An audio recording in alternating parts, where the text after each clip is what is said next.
Hello everyone and welcome back. आज हम एक और मजेदार कॉन्सेप्ट जिसका नाम है इन्वेस्टमेंट मल्टीप्लायर उसको पढ़ेंगे। इन्वेस्टमेंट मल्टीप्लायर का जो कॉन्सेप्ट है ये हम इसलिए पढ़ रहे हैं बिकॉज तुम्हारे सिलेबस में लिखा हुआ है कॉन्सेप्ट ऑफ मल्टीप्लायर। देखना सीबी तुम्हारा जो बीकॉम का यूनिट 3 का सिलेबस है उसमें एक टॉपिक है यूनिट ऑफ मल्टीप्लायर बोल के, मतलब मेजर ऑफ मल्टीप्लायर, इस टाइप का एक टॉपिक है। वही जो टॉपिक है उसी का पूरा नाम है कॉन्सेप्ट ऑफ इन्वेस्टमेंट मल्टीप्लायर। आज हम इसे पढ़ेंगे एग्जाम के पॉइंट ऑफ व्यू से। एक बहुत इंपॉर्टेंट टॉपिक, बहुत बार एग्जाम में शॉर्ट क्वेश्चंस में भी आए हुए हैं, लॉन्ग क्वेश्चंस में भी आया हुआ। ठीक है, शुरू करने से पहले डिस्क्रिप्शन बॉक्स में मोबाइल एप्लीकेशन का लिंक है, जरूर से मोबाइल एप्लीकेशन को डाउनलोड करना। वहां पर तुम्हें बहुत सारा चीज और मिलेगा तुम्हारे बीकॉम एग्जाम से प्रिपरेशन से रिलेटेड। और साथ में एक व्हाट्सएप नंबर नीचे दिया गया है, उस व्हाट्सएप नंबर में मैसेज करना जिससे कि हम तुम्हें तुम्हारे कॉलेज के ग्रुप में ऐड कर दें। ठीक है, चलो फटाफट से शुरू करते हैं कॉन्सेप्ट ऑफ मल्टीप्लायर। आज का कॉन्सेप्ट है investment multiplier. Now what is investment multiplier? अब ये जो कॉन्सेप्ट है ये बहुत मजेदार है। इसे समझाने के लिए मैं एक एग्जाम्पल लूंगा और उस एग्जाम्पल के मदद से मैं तुम्हें पूरा कॉन्सेप्ट बताऊंगा। ठीक है, देखो हर वीडियो में कमेंट कर दिया करो जिससे हमें पता चलता रहे कौन पढ़ रहा है कौन नहीं पढ़ रहा है। ठीक है, हर वीडियो में एक आदत बना लो कि हर वीडियो के डिस्क्रिप्शन में एक छोटा सा कमेंट, चाहे वो थैंक यू लिख दो, एक स्माइली बना दो, एक इमोजी डाल दो, कुछ भी एक कमेंट जरूर से करना कि हर वीडियो के अंदर में। ठीक है, आदत बना लो। यूट्यूब में किसी का भी तुम वीडियो देखो जो तुम्हें अच्छा लगे, तुम थोड़े टाइम तक अगर उसे देखे तो उसके अंदर एक कमेंट तो जरूर से कर देना। ठीक है, आ जाओ कॉन्सेप्ट ऑफ मल्टीप्लायर। मैं एक एग्जांपल लेता हूं और उस एग्जांपल से मैं पूरा कॉन्सेप्ट को समझा दूंगा। उसके बाद हम आएंगे और पूरे नोट्स को देखेंगे, एग्जाम में क्या लिख कर आना है, क्या पूछेगा तो क्या लिखना है, कैसे करना है, उसके बारे में हम डिस्कस करेंगे। ठीक है, मैं एक छोटा सा एग्जांपल लेता हूं, पूरा कॉन्सेप्ट इन्वेस्टमेंट मल्टीप्लायर का तुम्हें समझ में आ जाएगा। मान लो 1 लाख रुपए का इन्वेस्टमेंट मैं करता हूं। मैं एक बिल्डिंग बनाता हूं, बिल्डिंग का वैल्यू है 10 लाख रुपए। मैं मान लेता हूं कि 1 लाख है, एक बार के लिए अज्यूम कर लेता हूं 1 लाख रुपीज का उसमें लेबर पेमेंट हुआ। ठीक है, बाकी मटेरियल्स भी हैं, मतलब सीमेंट भी है, रॉड भी है, और भी बहुत सारी चीजें हैं। मैं मानकर चला 1 लाख रुपए का मैं क्या किया, लेबर को पेमेंट कर दिया। किस चीज के लिए? बिल्डिंग कंस्ट्रक्शन के लिए। बिल्डिंग कंस्ट्रक्शन 1 लाख रुपए का लेबर को पेमेंट किया। अब इन्वेस्टमेंट मल्टीप्लायर जो कॉन्सेप्ट होता है वो ये बोलता है कि जब भी तुम इकोनॉमी में कोई भी इन्वेस्टमेंट करोगे उस इन्वेस्टमेंट से रिलेटेड तुम्हारा इनकम मल्टीपल टाइम्स ग्रो करेगा। मतलब अगर तुम 1 लाख का इन्वेस्टमेंट किए तो इकोनॉमी में इस 1 लाख के वजह से मल्टीपल टाइम्स, हो सकता है 10 टाइम्स, हो सकता है 20 टाइम्स इनकम का इंक्रीमेंट आएगा। है सर, ऐसे कैसे हो सकता है? हम 1 लाख का खर्चा किए तो 1 लाख का इनकम जनरेट होना चाहिए। 10 टाइम्स 20 टाइम्स कैसे हो रहा है? आओ मैं बताता हूं कैसे होता है और क्यों होता है। इस वजह से इन्वेस्टमेंट बहुत इंपॉर्टेंट है, क्योंकि इन्वेस्टमेंट का फायदा सिर्फ एक बार जितना अमाउंट है उतना नहीं मिलता, ये मल्टीपल टाइम्स हमें इसका फायदा मिलता है। इकोनॉमी को मल्टीपल टाइम्स इसका फायदा मिलता है। कैसे? देखना, पूरा कॉन्सेप्ट को समझना। ठीक है, 1 लाख रुपए का इन्वेस्टमेंट हुआ बिल्डिंग कंस्ट्रक्शन में। बिल्डिंग कंस्ट्रक्शन में मान लेता हूं लेबर को मैं पेमेंट किया 1 लाख, और भी चीजें हैं, सभी का सेम कॉन्सेप्ट है। मैं एक अमाउंट को लेकर चलता हूं लेबर का, इसी से पूरा समझ में आ जाएगा। Same applies to cement, same applies to brick, same applies to iron rod, सब कुछ सेम है। बस मैं एक एग्जांपल 1 लाख रुपए लेबर का लेकर चला। अब ये लेबर बेचारा खुश है, क्यों? 1 लाख रुपए मिला है इनको। कितना मिला है? अब इस 1 लाख का ये लेबर क्या करेगा? तुम्हें क्या लगता है क्या करेगा? ये इस 1 लाख रुपए को मार्केट में लेकर जाएगा, गुड्स एंड सर्विसेज खरीदेगा, बहुत सारे खाने पीने का सामान खरीदेगा, अपने बच्चों का स्कूल फीस पेमेंट करेगा, ट्यूशन टीचर को पेमेंट करेगा, बुक्स खरीदेगा, मूवी हो सकता है जाएगा, हो सकता है और भी बहुत सारा काम वो करेगा। तो बेसिकली बात करें तो इस 1 लाख रुपए में से वो मान लो सेविंग कर लेता है 10,000 रुपए, बचा 90,000 रुपए, और इस 90,000 रुपए को क्या कर लेगा? कंज्यूम कर लेगा। कैसे कंज्यूम करेगा? खर्च कर देगा, मार्केट में जाकर गुड्स एंड सर्विसेज खरीद लेगा, बहुत सारे वैरायटी का। ठीक है, तो जब ये 90,000 रुपए खर्च किया तो ये 90,000 रुपए किसके पास गया? किसी और दुकानदार के पास चला गया। मान लो ये जिस दुकान से राशन खरीदा, राशन वाले के पास चला गया। ये जिस स्कूल में फीस पेमेंट किया, उस स्कूल के पास पैसा आया। तो बेसिकली ये 90,000 इसके लिए एक्सपेंडिचर है, लेकिन ये किसी ना किसी के लिए तो इनकम बनेगा। चाहे वो स्कूल हो, चाहे वो हॉस्पिटल हो, चाहे वो किसी के लिए भी, ये जिसको पैसा दिया उसके लिए ये क्या है? इनकम है या नहीं है? ऑब्वियसली है। मान लेते हैं ये 90,000 रुपए पूरा का पूरा राशन खरीद लेता है, ठीक है, पूरा क्या करेगा? राशन खरीदेगा। तो ये राशन दुकान वाला है, देखो ये मुस्कुरा रहा है। क्यों मुस्कुरा रहा है? बिकॉज इसका रेवेन्यू हो गया कितने का? 90,000। 90,000 रुपए किससे मिला? ये लेबर से इसको मिला। अब ये दुकान वाला क्या करेगा? इस 90,000 रुपए का ये भी जाएगा, कुछ ना कुछ खरीदेगा सामान, अपने बच्चों का स्कूल फीस पे करेगा, मूवी देखेगा, जो करना है वो करेगा। 90,000 रुपए इसका इनकम हो गया। ये अब किसी और को दे देगा। मान लो इसमें से ये 10% सेव कर लेता है, 9,000 रुपीज, और 81,000 रुपीज खर्च कर देता है। तो ये 81 इसके लिए एक्सपेंडिचर है, लेकिन ये किसी ना किसी के लिए क्या बनेगा? इनकम बनेगा। तो एक बार स्टार्टिंग में जब तुम 1 लाख रुपए इन्वेस्ट किए, उसका फायदा इकोनॉमी में कितना टाइम्स मिला? पहले 90,000 का फायदा मिला। जब 1 लाख पेमेंट किए तो पहला तो 1 लाख का फायदा इसका हो गया। ये जब 90 पेमेंट किया, इसका फायदा कितने का? 90 का। फिर ये जब 81 पेमेंट करेगा, नेक्स्ट वाले का फायदा 81 का।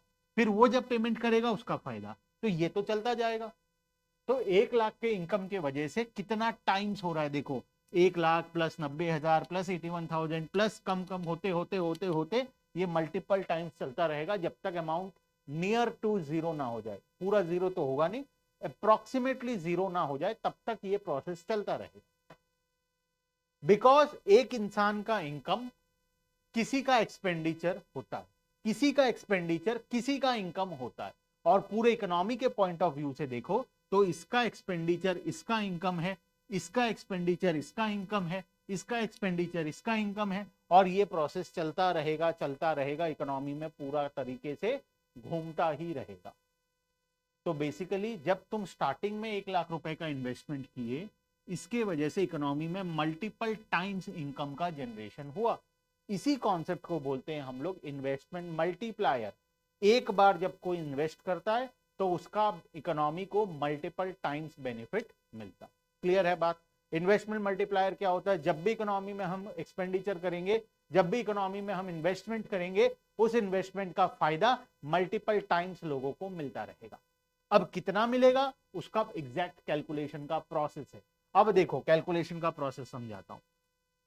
इसका मार्जिनल प्रोपेंसिटी टू कंज्यूम पढ़े थे हम लोग, एमपीसी एमपीएस। नालायकों अगर याद नहीं है तो पिछले के क्लासेस में जाओ, एमपीसी कंजम्पशन फंक्शन बोल के एक पूरा वीडियो है जहां पर marginal propensity to consume, average propensity to consume पढ़ाया हूं। सेविंग फंक्शन बोल के एक पूरा वीडियो है जहां पर एवरेज प्रोपेंसिटी टू सेव और मार्जिनल प्रोपेंसिटी टू सेव मैं वहां पर समझाया हूं, ठीक है। अब इसका propensity to consume, marginal propensity to consume कितना है? ये 1 लाख के इनकम में 90,000 रुपए खर्च करता है, तो 90% इसका मार्जिनल प्रोपेंसिटी टू कंज्यूम है, और मार्जिनल प्रोपेंसिटी टू सेव कितना है? 10%। तो अब तुम बताओ, अगर एमपीसी ज्यादा होगा तो ये ज्यादा खर्च करेगा, अगर ये ज्यादा खर्च करेगा तो नेक्स्ट वाले का इनकम ज्यादा होगा। तो जितना ज्यादा एमपीसी होगा, एक्सपेंडिचर उतना ज्यादा होगा, और जितना ज्यादा एक्सपेंडिचर होगा, नेक्स्ट वाले का इनकम भी उतना ज्यादा होगा। तो बेसिकली अगर एमपीसी ज्यादा होता है तो इन्वेस्टमेंट मल्टीप्लायर भी ज्यादा होता है, ज्यादा फायदा मिलेगा इकोनॉमी को। अगर यहीं पर मैं एमपीसी को 50% कर देता तो ये 50,000 सेव कर लेता, और एक्सपेंडिचर कितना करता? 50,000। तो नेक्स्ट वाले का इनकम कितना होता? सिर्फ 50,000। ये इसमें से 25,000 सेव कर लेता, 25 खर्च करता, तो नेक्स्ट वाले का इनकम कितना होता? सिर्फ 25,000। तो ये जल्दी जीरो हो जाता। तो इन्वेस्टमेंट मल्टीप्लायर का फायदा भी हमें बहुत कम मिलता। तो बोलने का मतलब यही है कि अगर एमपीसी तुम्हारा ज्यादा है तो इन्वेस्टमेंट मल्टीप्लायर, जिसका शॉर्ट फॉर्म होता है के भी क्या होगा? ज्यादा होगा। अगर एमपीसी तुम्हारा कम है तो के भी क्या होगा? कम होगा। और तुम्हें ये बात तो पता है कि एमपीसी ज्यादा होता है तो एमपीएस क्या होता है, कम होता है, और एमपीसी कम होता है तो एमपीएस क्या होता है, ज्यादा होता है। ठीक है, तो ये दोनों के बीच में तो इनवर्स रिलेशन है, एमपीसी और के बीच में डायरेक्ट रिलेशन है, ये बढ़ रहा है तो ये भी बढ़ रहा है, ये कम हो रहा है तो ये भी कम हो रहा है। तो वहीं पर अगर एमपीएस के साथ रिलेशन चेक करें तो एमपीएस के साथ क्या आएगा, इनवर्स, ये कम होगा तो ये बढ़ेगा, ये बढ़ेगा तो ये कम होगा। क्लियर है बात, पूरा कॉन्सेप्ट। तो ये पूरा हमारा इन्वेस्टमेंट मल्टीप्लायर का कॉन्सेप्ट है, जो अभी हम थियोरिटिकली एग्जाम में क्या लिखना है, कैसे लिखना है, वो सब कुछ पढ़ेंगे। इन्वेस्टमेंट मल्टीप्लायर में यही है कि इन्वेस्टमेंट का हमें मल्टीपल टाइम्स फायदा मिलता है। ठीक है, चलो, तो मेरे हिसाब से कॉन्सेप्ट तो पूरा क्लियर है सभी को। अब फटाफट से आ जाते हैं नोट्स में। नोट्स पूरा मोबाइल एप्लीकेशन में अवेलेबल है, तो मैं बस तुम्हें थोड़ा थोड़ा बता दूं नोट्स में क्या है क्या नहीं है, और हमारा कॉन्सेप्ट होगा कंप्लीट। सर 10 ठो स्लाइड दिख रहा है हमें, क्या आप 10 का 10 स्लाइड एक बार में पढ़ा दोगे? यस, देखो कैसे पढ़ाता हूं। The concept of investment multiplier is an important contribution by professor J.M. Keynes. Keynes believed that initial increment in investment increases the final income by many times. Multiplier express the relationship between initial increment in investment and resulting increase in investment.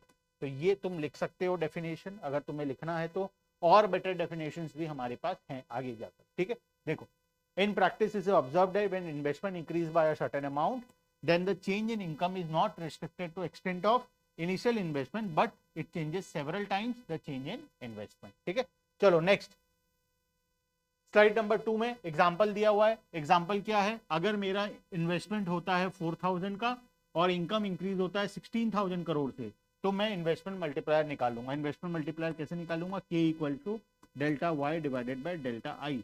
तो delta Y मतलब change in income कितना है, 16000 से मेरा income increase हुआ और investment मेरा कितना इंक्रीज हुआ था, 4000 से, तो ये आ जाएगा 4 टाइम्स। तुम्हारे इन्वेस्टमेंट का कितना टाइम्स तुम्हारा इनकम जनरेट हो रहा है। इन्वेस्टमेंट 4000 का था तो इनकम जनरेट हुआ 16000 का, तो इसमें 4 टाइम्स का इनकम हमारा जनरेट हो रहा है। तो इन्वेस्टमेंट मल्टीप्लायर निकालने का सबसे पहला formula delta Y divided by delta I. K का मतलब होता है इन्वेस्टमेंट मल्टीप्लायर, के का मतलब होता है इन्वेस्टमेंट मल्टीप्लायर, और के का सबसे पहला फॉर्मूला हमें मिल गया delta Y divided by delta I. ठीक है, चलते हैं नेक्स्ट फॉर्मूला में।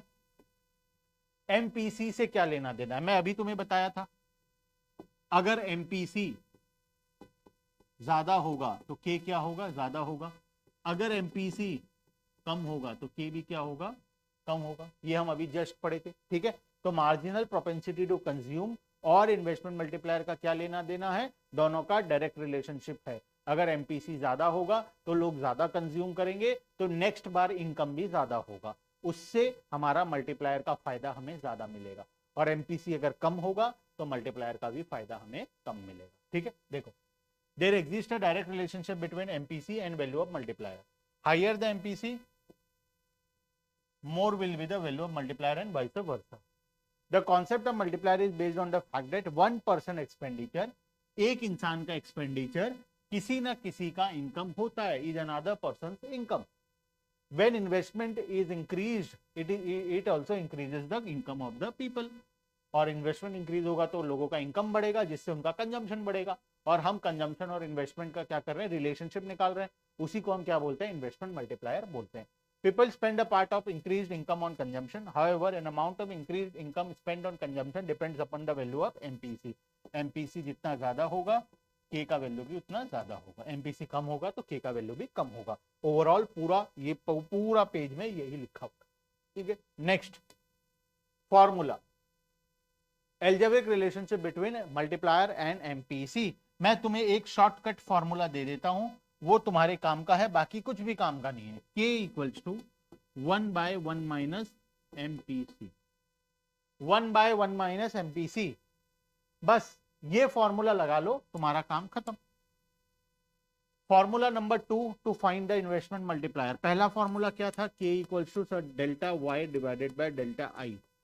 फॉर्मूला नंबर 2 क्या मिला, K equals to 1 divided by 1 minus marginal propensity to consume.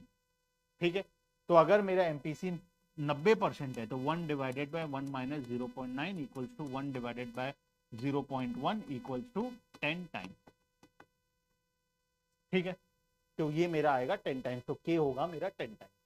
ठीक है, क्लियर है बात। तो 1 डिवाइडेड बाय 1 माइनस एमपीसी, ये पूरा तुम्हें यहाँ पर एग्जाम्पल के साथ समझाया गया है। चाहो तो समझ सकते हो, ना चाहो तो directly formula 1 by 1 minus MPC लिखो, बस बात खत्म। ठीक है, next marginal propensity to save, MPS. क्या रिलेशन है एमपीसी और एमपीएस का? हमको ये पता है MPC plus MPS equals to क्या होता है 1। हमें पहला फॉर्मूला मिल गया था 1 बाय 1 माइनस एमपीसी, किसका? के इक्वल्स टू। तो मैं एक काम करता हूँ, एमपीसी का वैल्यू यहाँ से निकाल लेता हूँ। क्या मैं ऐसा लिख सकता हूँ MPC equals to 1 minus MPS. MPS को क्या किया? आरएचएस साइड में ले गया, तो एमपीसी का वैल्यू निकला 1 माइनस एमपीएस। तो मैं क्या कर दूंगा, K equals to 1 by 1 minus MPC के जगह ये लिख दिया 1 माइनस एमपीएस। ब्रैकेट ओपन कर दो, 1 by 1 minus 1 plus MP, 1 1 cut जाएगा, तो क्या बचेगा? तो तीसरा फॉर्मूला आ गया 1 बाय एमपीएस। तो अभी तक हमारे पास 3 फॉर्मूला हो गए। Formula number 1 K equal to delta Y divided by delta I. Formula number 2 K equal to 1 by 1 minus MPC. और 3 हो गया के इक्वल टू 1 बाय एमपी। बस ये 3 फॉर्मूला जो है 1 2 3, ये तीनों फॉर्मूला से हम लोग क्या कर सकते हैं, हमारा मल्टीप्लायर निकाल सकते हैं, 1 2 और 3। ठीक है, क्लियर है बात। चलो next, multiplier is directly related to MPC and inversely related to MPS. ये ऑलरेडी हम डिस्कस कर लिए। एमपीसी और एमपीएस से क्या लेना देना है? अगर एमपीसी बड़ा होगा तो के भी बड़ा होगा, एमपीसी कम होगा तो के भी कम होगा।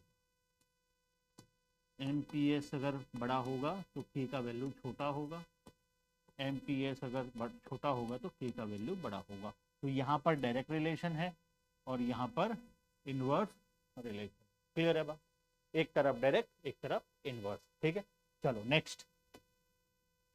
ये टेबल बहुत इंपॉर्टेंट है, यहां से एमपीसी एमपीएस और के का वैल्यू तुम्हारा निकलेगा। ठीक है, देखो मार्जिनल प्रोपेंसिटी टू कंज्यूम हमें दिया गया है 0,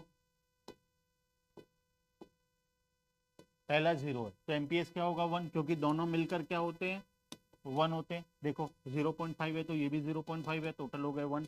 0.67 है तो ये 0.33 है, मिलकर 1 हो गए। 0.75 0.25 मिलकर 1 हो गए। तो ये दोनों हमेशा मिलकर क्या होंगे 1। और यहाँ पर तुम्हें मल्टीप्लायर का फॉर्मूला लगाया गया है, मल्टीप्लायर का फॉर्मूला है 1 बाय 1 माइनस एमपीसी। पुट कर दो, आंसर आ जाएगा। सबसे ध्यान देने वाला बात जो है वो ये है कि मिनिमम वैल्यू कितना आ रहा है 1। मल्टीप्लायर का सबसे छोटा वैल्यू जो है वो 1 है और सबसे बड़ा वैल्यू जो है वो है इनफाइनाइट। तो मल्टीप्लायर के का जो वैल्यू निकलेगा तुम्हारा जब भी तुम निकालोगे वो बिटवीन 1 टू इनफाइनाइट निकलेगा। 1 कब होगा? When marginal propensity to consume equals to 0। जब हम कुछ भी कंज्यूम नहीं करेंगे, सब कुछ सेव करेंगे, तब हमारा आंसर आएगा 1। और इनफाइनाइट कब होगा?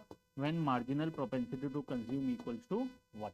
जब मार्जिनल प्रोपेंसिटी टू कंज्यूम 1 होगा तो आंसर आएगा इनफाइनाइट। तो basically marginal propensity to consume का मिनिमम वैल्यू होता है 1 और मैक्सिमम वैल्यू होता है इनफाइनाइट। वही चीज हम नेक्स्ट स्लाइड में देखेंगे कि मिनिमम वैल्यू क्या होता है, मैक्सिमम वैल्यू क्या होता है। मैक्सिमम वैल्यू ऑफ मल्टीप्लायर बताओ कितना होगा मैक्सिमम वैल्यू? तो मैक्सिमम वैल्यू होगा इनफाइनाइट। कब होगा? जब एमपीसी का वैल्यू होगा 1। तो हम फॉर्मूला में डालेंगे 1 minus MPC, 1 by 1 minus MPC. MPC का वैल्यू 1 है तो आंसर क्या आएगा? 1 by 1 minus 1 equal to 1 by 0 equal to infinite. तो जो मैक्सिमम वैल्यू है हमारा मल्टीप्लायर का वो क्या आ रहा है? इनफाइनाइट आ रहा है। ठीक है, और जो मिनिमम वैल्यू है वो कितना आएगा? वो आएगा 1। कब आएगा? 1 by 1 minus MPC, 1 by 1 minus 0। जब हमारा एमपीसी 0 होगा उस केस में आंसर आएगा 1 बाय 1 इक्वल टू 1। बस, तो मिनिमम वैल्यू हो गया 1, मैक्सिमम वैल्यू हो गया इनफाइनाइट। क्लियर है बात? तो ये हमारा पूरा टॉपिक हो गया जिसमें हम इन्वेस्टमेंट मल्टीप्लायर को सीखे। पूरा कॉन्सेप्ट मैं पहले समझा दिया। ये जो नोट्स हैं ये तुम्हें मोबाइल एप्लीकेशन पर मिल जाएंगे, मोबाइल एप्लीकेशन से नोट्स को देख लेना और एग्जाम में आराम से तुम लिख कर आ सकते हो। ठीक है, चलो आज के लिए इतना ही, बाकी का डिस्कशन नेक्स्ट क्लास में। Bye bye everyone and thank you.